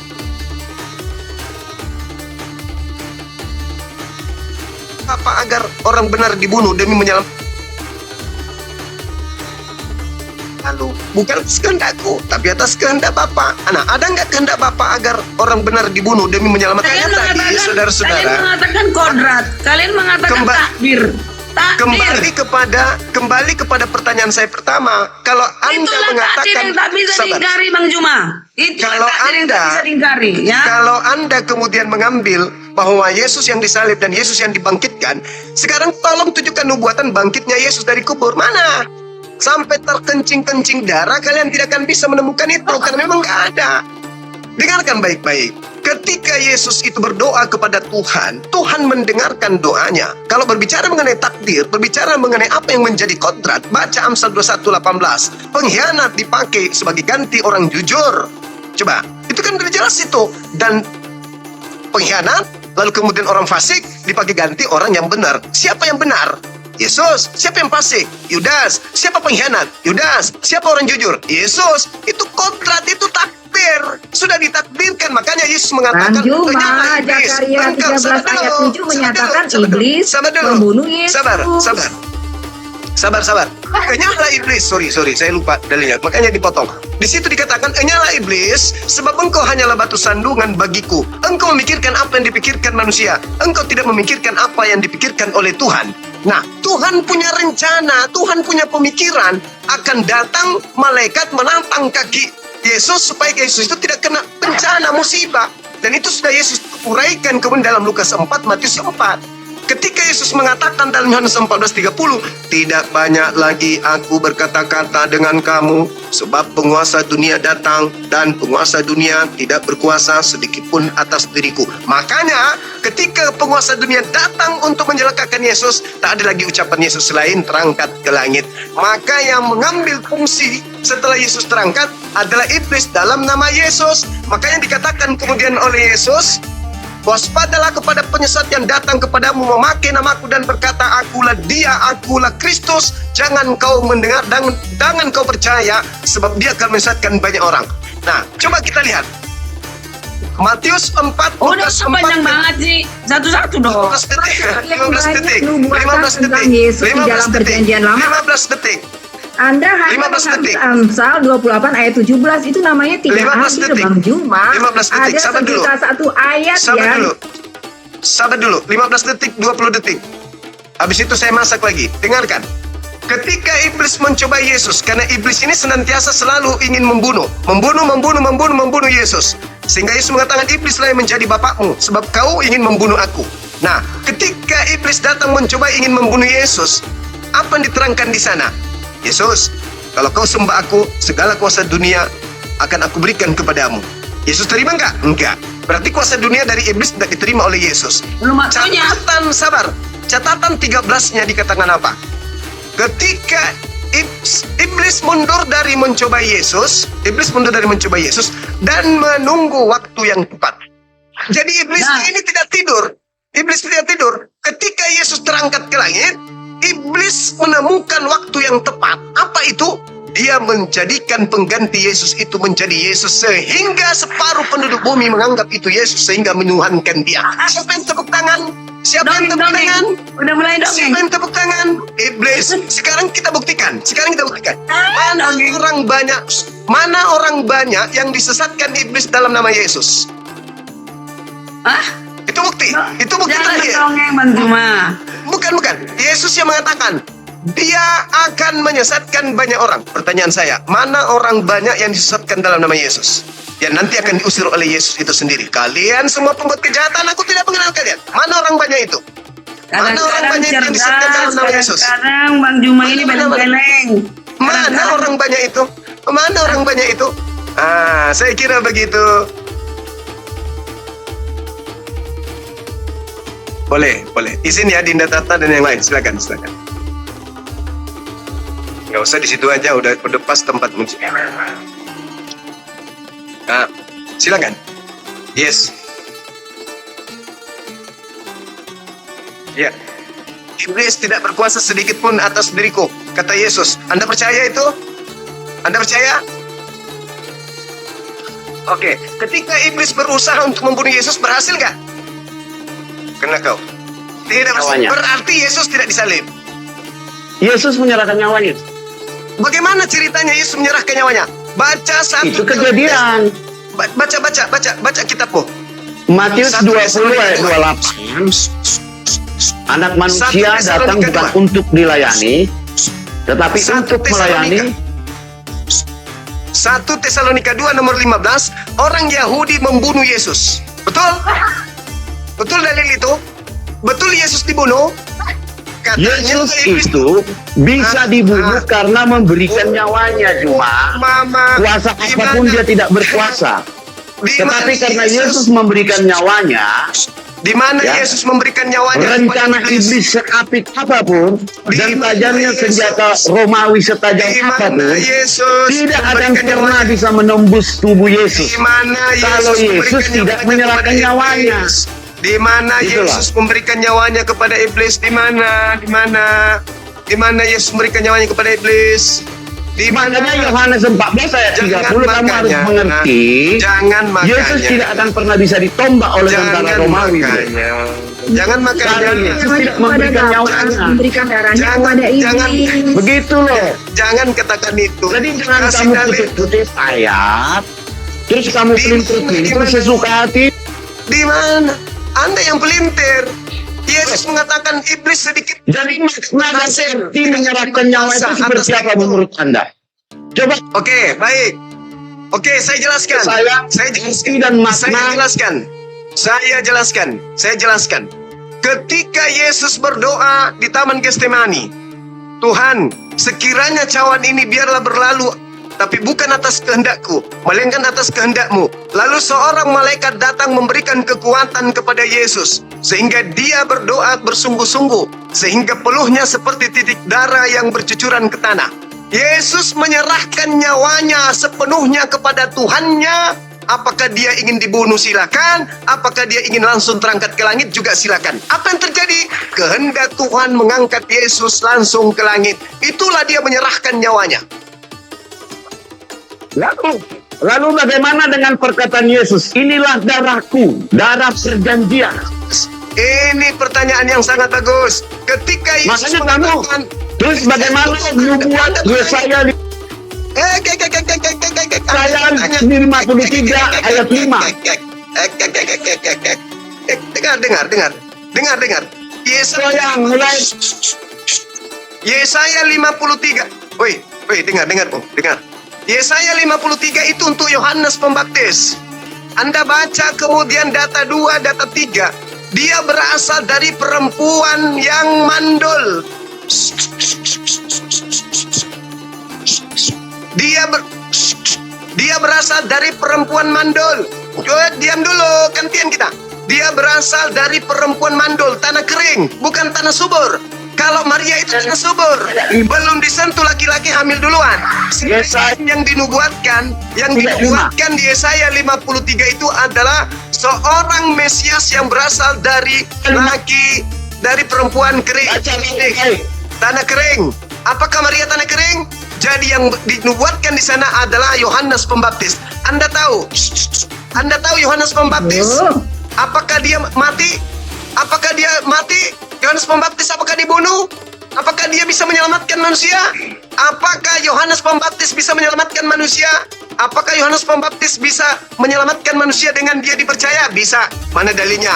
Matius 21 nomor 31. Apakah Yesus pesundal dan pemungut cukai lebih dulu masuk surga karena percaya kepada Yohanes Pembaptis? Jadi yang dimaksud Yesaya 53. Dengar.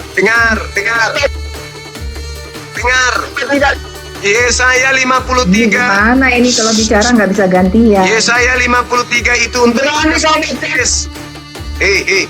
Baca. Yesaya 53 itu diulang. Jangan kelima dulu, biar kau nggak gila. Jangan kelima dulu. Baca dulu dari data nomor 1, 2, 3. Jangan langsung ke 53, biar kau nggak gila permanen. Baca dulu yang dikatakan di sana. Dia berasal dari tanah kering. Yohanes gak mati di antara penjahat, Bang Bima. Aduh, tidak ada kata penjahat, itu ditambah-tambahkan itu. Dengarkan dulu. ketika kita berbicara terkait dengan Yesaya, baca semua, baca semua. Dengar dulu, ketika Anda membaca Yesaya 53, Anda baca dong data nomor 2. Tertikam, banyak orang tertikam. Kata Yesus, banyak orang tertikam, bukan cuma Yesus. Oh, bilur-bilurnya Yohanes Pembaptis juga mengalami hal yang sama. Jangan. Yang tertib dulu. Silakan dulu. Silakan dulu. Jadi kalau kita berbicara Yesaya 53, banyak hal yang harus kamu hadapi di situ. Banyak hal, dan kamu akan berat. Kenapa? Yesaya 53 menubuatkan seorang manusia yang berasal dari tanah kering, bukan tanah subur. Itu satu. Tanah kering. Apakah Maria tanah kering? Oh, enggak. Dia tanah yang subur. Tidak disentuh laki-laki aja hamil. Sedangkan Elizabeth itu tanah kering.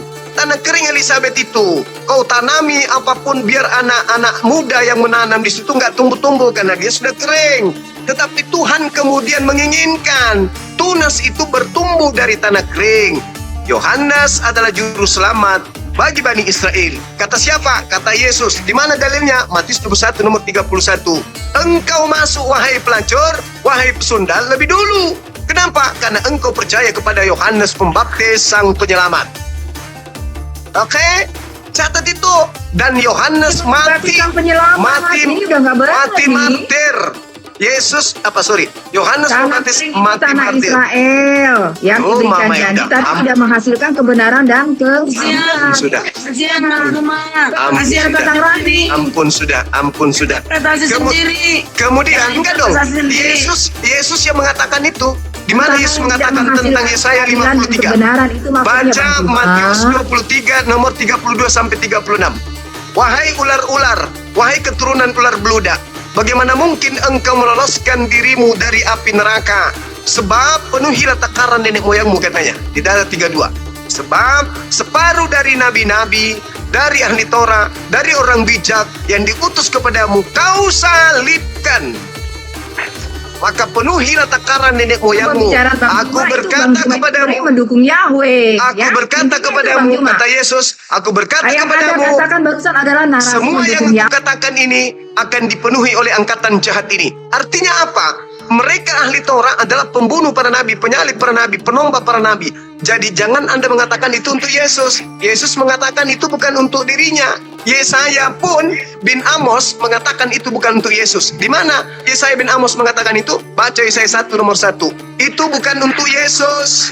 Selesai, bukan untuk Yesus. Nah, kalau dipaksakan lagi itu untuk Yesus, tolong dong kembali lagi berikan bukti dong dari PL tentang kebangkitan Yesus hari ketiga. Ada nggak? Sudah. Silakan Dinda. Saatnya saya harus ibadah, lanjut. Ya, gantian Bang Juma. Ini kalau baca Bible tidak ada rohnya. Udah, jangan borong terus. Ya. Ini kalau baca bukan seperti itu, Karyana bukan seperti itu. Ini adu data gitu. Dan Kak Rosi juga harus konsisten ya. Interpretasi sendiri. Masa dia menginterpretasikan Bible kami? Kan sudah kan. Kalau baca Yesaya itu baca dari ayat 1-nya kan gitu kan. Untuk siapa itu? Pengertian. Iya, dari ayat 1 dulu. Ini itulah iman-iman anak TK kayak gitu. Ya. Kasihan deh. Udah, bantu tetap layar, teman-teman. Pasti ngulang. Ayo, absen lo Farid kalau ada. Aku juga mau mandi dulu. Lanjut. Bang Juma dari tadi. Ini para bet. Jadi gini, pertama nubuatan itu memang tidak ada.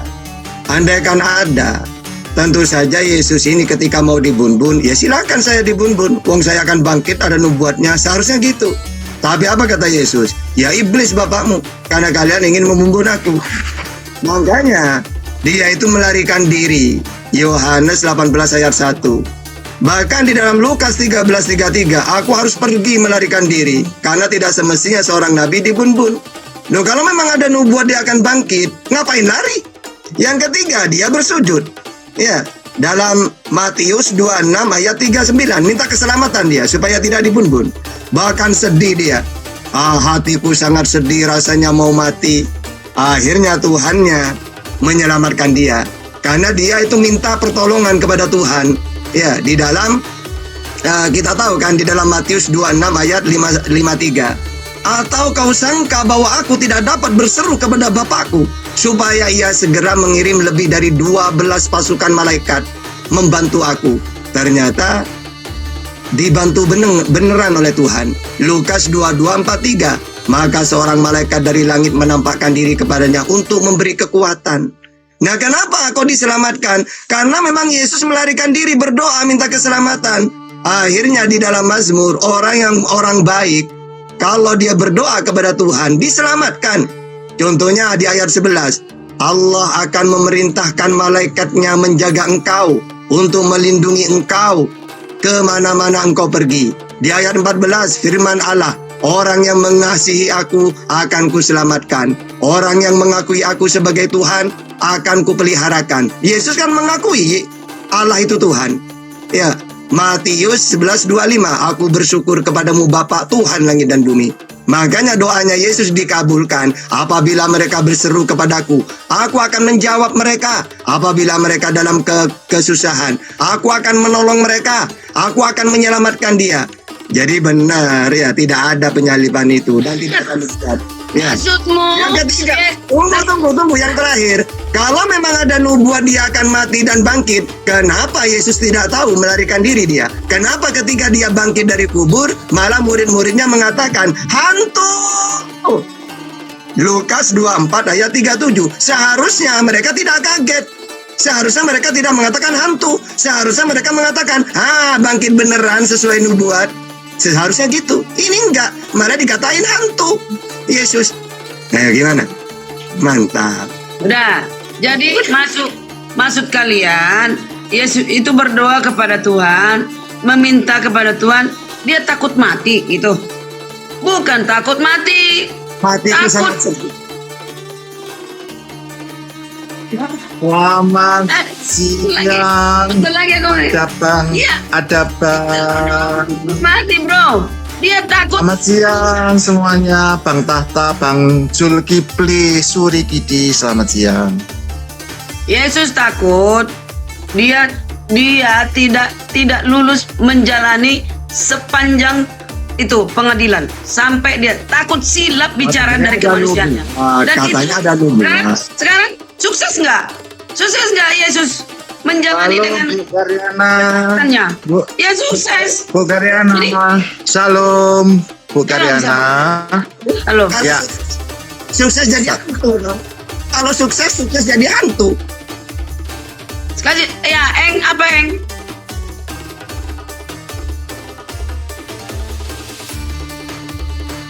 Itulah yang kita sampaikan, mereka akan sulit ya memahami karena menurut Allahnya sendiri.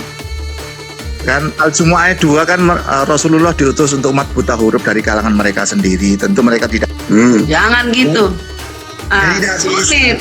Data kami itu lebih masuk akal, datanya jelas. Kalau kalian dianggap Yesus ini katanya menyerahkan dirinya karena ada nubuat. Masa ada nubuat itu dia itu tidak tahu? Sampai dia melarikan diri berdoa, hatiku sangat sedih, rasanya mau mati. Gimana kalau saya ditangkap? Bahkan dia mengatakan, wahai Petrus berjaga-jagalah, nanti kita digerebek ini. Matius 26:40, digerebek beneran. Ya gitu. Jadi memang takut dibun-bun dia. Ini bro, janganlah mute aku. Aduh. Silakan. Ya. Itu alami sebagai manusia, betul. Bersiap-siaplah. Artinya Yesus dengan taat menjalani semua proses itu. Atau melarikan diri. Kok taat melarikan diri? Jadi maksudnya dia mau paten-tengan gitu. Serba salah kamu buat. Hah? Itu harus pergi. Paten-tengan. Nah, ini. Bu Karina. Dia mau sombong-sombongan. Kalah. Enggak, seharusnya gini Bu Karina. Ya silakan saya dibun-bun. Kan sudah ada nubuat, aku akan Kan bangkit. sudah dibilang untuk itu aku datang. Oh, sama. Gimana sih? Untuk itu Dia aku sampai hari melarikan diam. Nah gini, jadi dia 3 hari maksud ini aku jelaskan. Apa arti dari tanda Yunus? 3 hari di perut ikan, Yesus mati. 3 hari di perut bumi. Tapi tidak mati. Mereka sama-sama dengarkan. Aduh, kasih ilmu nggak mau, ya? Iya, iya. Dengarkan. Arti tanda Yunus dan tanda Yesus dikubur di perut bumi, artinya mereka tidak dalam penguasaan Tuhan. Itu manusia yang berkuasa sepenuhnya kepada Yesus selama 3 hari mulai dari dia ditangkap di sidang, nih ya. Nih, aku jelaskan. Dia ditangkap di sidang dan ada apanya di sini? Yesus makan Paskah di dalam gedung pengadilan, ada di Yohanes 13 ayat 14. Ini pertama-tama yang terakhir adalah Yesus makan Paskah, Lukas 22 ayat 7 sampai 12, ya. Dan di dalam gedung pengadilan yaitu Yohanes 19 ayat 14. Lalu setelah itu jam 3 dia disalibkan. Jamnya semua ada. Sama seperti Yunus di perut ikan. Terus kegelapan di seluruh negeri. Markus 15 ayat 33. Ini pertanda Yesus Tuhan. Dalam saat Yesus disalibkan ada kegelapan. Ada di Markus 15 ayat 33.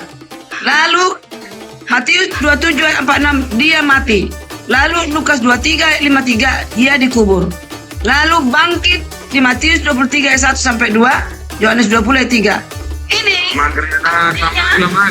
Ini artinya Yesus di dalam penguasaan iblis. Ya. Gak ada isi kelamaan. Gak ada isi. Lu dikasih ilmu lo nggak ngerti. Nanti udahlah nggak usah. Aku mandi dulu. Oke, silakan. Jangan mandi, jangan. Ya, jadi yang kita bahas ini Bu Karina, bahwasanya pertama nubuat Yesus mati 3 hari bangkit tidak ada. Karena Yesus sendiri dia melarikan diri. Bahkan dia berdoa ketakutan, minta tolong supaya Tuhan mengutus malaikat. Makanya dalam data-data itu Tuhan memang mengutus malaikat untuk menyelamatkan dia. Ya, yang tidak masuk akal itu kalau dia tahu ada nubuat akan bangkit hari ketiga, ngapain dia mengatakan iblislah bapakmu karena kalian ingin membunuh aku? Kenapa dia ngomong gini? Ya silakan dibun-bun. Kan aku akan bangkit. Kenapa itu beda konteks, nggak ada kaitannya dengan iblis lah bapakmu. Yang kedua Bu Karina, Anda mengatakan meyakini bahwa Yesus bangkit itulah dia Tuhan. Salah. Memang para nabi itu dibun-bun oleh mereka yang mereka tolak. Wahyu 16 ayat 6, Matius 23 ayat 30. Kalian yang menanggung nabi-nabi itu, yang kalian bun-bun. Kalian yang akan masuk ke neraka kalian. Karena kalian suka membubun para nabi. Jadi andaikan Yesus mati beneran, ya sama dengan nabi-nabi yang lain. Tidak ada hubungannya kalau dia, apakah mereka ini Tuhan yang dibun-bun itu? Tidak. Apa kata Yesus? Karena mereka menolak ajarannya. Yohanes 8:37. Kalian ingin membumbun aku karena kalian tidak mau mendengarkan firmanku. Yang mana firman yang aku sampaikan bukan dari diriku. Aku ini utusan penyampai firman. Yohanes 3:34. Sama seperti Musa. Kalau Musa kalian dengarkan, giliran saya yang menyampaikan kalian tolak, ingin membumbun aku. Jadi kata Yesus, karena ditolak sebagai nabi. Gitu alasannya. Makanya Yesus ketakutan minta tolong kepada Tuhan. Akhirnya Tuhan menyelamatkan dia. Kan tadi sudah jelas ayat-ayatnya. Mantap. Ayo, apa lagi? Langsung mencret aja. Ngomong apa ketempel gitu. Ustaz. Burungnya. Ya begitulah, kalau jarang membaca Alkitab pasti Dan bicara. itu Ibrani 5:7 Ustaz. Dia diselamatkan. Mantap Bunda. Langsung baca Bunda. Lanjut. Dengan ratap tangis dia mempersembahkan doa. Dalam hidupnya sebagai manusia ia telah mempersembahkan doa dan permohonan. Ya. Dan keluhan kepada dia yang sanggup menyelamatkannya dari maut.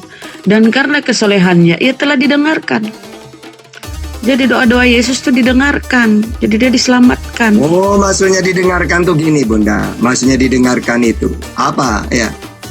Di dalam kitab mereka itu, Allah akan memerintahkan malaikatnya menjaga engkau untuk melindungi engkau kemana engkau pergi. Firman Allah, orang yang mengasihi aku akan kuselamatkan. Orang yang mengakui aku sebagai Tuhan akan kupeliharakan. Apabila mereka berseru kepadaku, aku akan menjawab mereka. Apabila mereka dalam kesusahan, aku akan menolong mereka. Yesus kan susah. Aku sedih. rasanya mau mati. Masa saya nabi mau dibun-bun, sedih aku. Apa kata Tuhan? Jangan sedih, sus. Akan kuselamatkan. Caranya, aku akan utus malaikat untuk kamu. Gitu. Mantap. Iya, dan ketika Ibrani 57, Bang. Datanya di mana? Oke, saya urutkan ya. Apa kata Yesus? Matius 26:53. Atau kau sangka bahwa aku tidak dapat berseru kepada Bapakku supaya ia segera mengirim lebih dari 12 pasukan malaikat membantu aku? Pertanyaannya, apakah Tuhan mengutus malaikat beneran? Iya. Lukas 22:43. Maka seorang malaikat dari langit menampakkan diri kepadanya untuk memberi kekuatan kepadanya. Itu. Nah, mantap ini Yesus ini. Langsung dikabulkan doanya. Tidak ada itu. Nah, kan tidak ada sih. Sudah saya bacakan dengan ayatnya jelas. Paris itu janganlah baca. Dibaca sendiri kalau gitu, coba baca. Makanya kalau dalam Al-Quran, wa makaru wa makarallah, wallahu khairul makirin. Mereka ingin membun-bun Yesus dengan tipu muslihat. Maka Allah balas tipuan mereka dengan cara Allah selamatkan. Apakah ada dalam Bible bahwa mereka ini ingin membun Yesus dengan tipu muslihat?